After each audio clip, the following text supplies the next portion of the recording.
ഇവൻ താനൊരു സൂപ്പർമാനാണെന്ന് പറയുന്നു. എന്നാൽ തൻ്റെ തലയിൽ ക്രിപ്റ്റോണൈറ്റ് എന്നൊരു കല്ലുള്ളതിനാൽ അവന് തൻ്റെ ശക്തികളൊന്നും യൂസ് ചെയ്യാൻ സാധിക്കുന്നില്ല. സൂപ്പർ പവർ ഇല്ലെങ്കിലും അവൻ എന്നും എല്ലാവരെയും സഹായിച്ചിരുന്നു. റോഡിൽ അപകടത്തിൽ പെട്ടുകൊടുക്കുന്ന ഒരാളെ അവൻ ആശുപത്രിയിൽ എത്തിച്ചു. സ്കൂൾ കുട്ടികളോട് മോശമായി പെരുമാറുന്നവനെ അടിച്ചോടിച്ചു. ചൂട് കൂടുതലായതിനാൽ തലകുത്തി നിന്ന് സൂര്യനെ ഭൂമിയിൽ നിന്നും അവൻ തള്ളി മാറ്റി. ഇവൻ്റെ ഈ പ്രവർത്തികൾ കണ്ട് കൗതുകം തോന്നിയ ഒരു റിപ്പോർട്ടർ അവൻ്റെ ഒരു ഡോക്യുമെൻ്ററി എടുക്കുവാൻ തീരുമാനിക്കുന്നു. അപ്പോഴാണ് അവൻ പറയുന്നത്, തൻ്റെ തലയിൽ ക്രിപ്റ്റോണൈറ്റ് എന്നൊരു കല്ലുള്ളതിനാൽ എപ്പോഴെല്ലാം താൻ ശക്തികൾ പുറത്തെടുക്കുവാൻ ശ്രമിക്കുന്നോ അപ്പോഴെല്ലാം അതിശക്തമായ തലവേദന അനുഭവപ്പെടുകയും ഒരു ചൂയിങ്കം യൂസ് ചെയ്യുന്നതിലൂടെ അത് മാറുകയും ചെയ്യും. ഇതും പറഞ്ഞ് അവനൊരു മോൺസ്റ്ററെ പിടിക്കാനായി ഓടുന്നു. എന്നാൽ ഉടനെ അവൻ അത് തീവ്രമായ തലവേദന അനുഭവപ്പെടുകയും ചൂയിങ്കം എടുക്കുന്നതിന് മുമ്പ് തന്നെ അവൻ ബോധം കെട്ട് വീഴുകയും ചെയ്യുന്നു. ഉടനെ റിപ്പോർട്ടർ അവനെ ആശുപത്രിയിലേക്ക് എത്തിക്കുന്നു.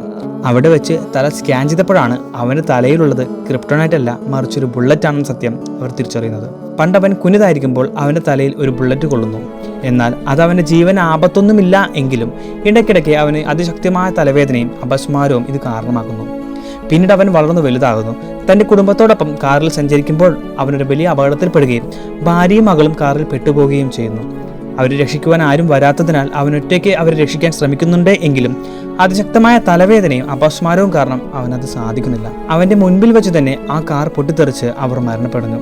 അതിനെ തുടർന്ന് സമനില തെറ്റിയ അവൻ താനൊരു സൂപ്പർമാനാണെന്ന് സ്വയം വിശ്വസിക്കുവാൻ തുടങ്ങുന്നു. വഴിയിലുള്ള എല്ലാവരെയും അവൻ സഹായിക്കുന്നു.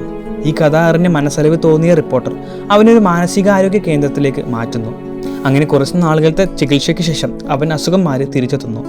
എന്നാൽ അപ്പോൾ അവൻ കാണുന്നത് ഒരു ബിൽഡിംഗ് തന്നെ നിന്ന് കത്തുന്നതാണ്. സഹായിക്കാതെ തിരികെ പോകാൻ ശ്രമിക്കുമ്പോഴാണ് അവൻ അത് തിരിച്ചറിയുന്നത്.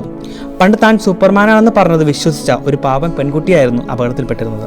അവൻ ഉടനെ അകത്തേക്ക് പോകുവാൻ തീരുമാനിക്കുന്നു. റിപ്പോർട്ടർ അവനെ തടയാൻ ശ്രമിക്കുന്നുണ്ട് എങ്കിലും അതൊന്നും കേൾക്കാതെ അവൻ അകത്തേക്ക് പോകുന്നു. ശേഷം കുട്ടിയുടെ അമ്മയെ ആദ്യം രക്ഷിക്കുന്നു. കുട്ടിയെ രക്ഷിക്കാൻ അകത്തേക്ക് കയറുന്നുണ്ട് എങ്കിലും അതിനോടകം പുറത്തേക്ക് ഇറങ്ങാൻ സാധിക്കാത്ത രീതിയിൽ തീ പടർന്നിരുന്നു.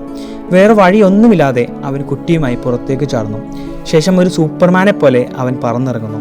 കുട്ടിയെ താഴെ ഇറക്കിയ ശേഷം വീണ്ടും അവൻ മുകളിലേക്ക് തന്നെ പറന്നുയർന്നു. യഥാർത്ഥത്തിൽ കുട്ടിയെ രക്ഷിക്കാൻ താഴേക്ക് ചാടിയ ആ നിമിഷം തന്നെ അവൻ്റെ തലയിലിടിച്ച് അവൻ മരണപ്പെട്ടിരുന്നു. മരണപ്പെട്ട അവൻ്റെ ശരീരം ഏറ്റെടുക്കാൻ വന്നപ്പോഴാണ് റിപ്പോർട്ടർ അത് മനസ്സിലാക്കുന്നത്.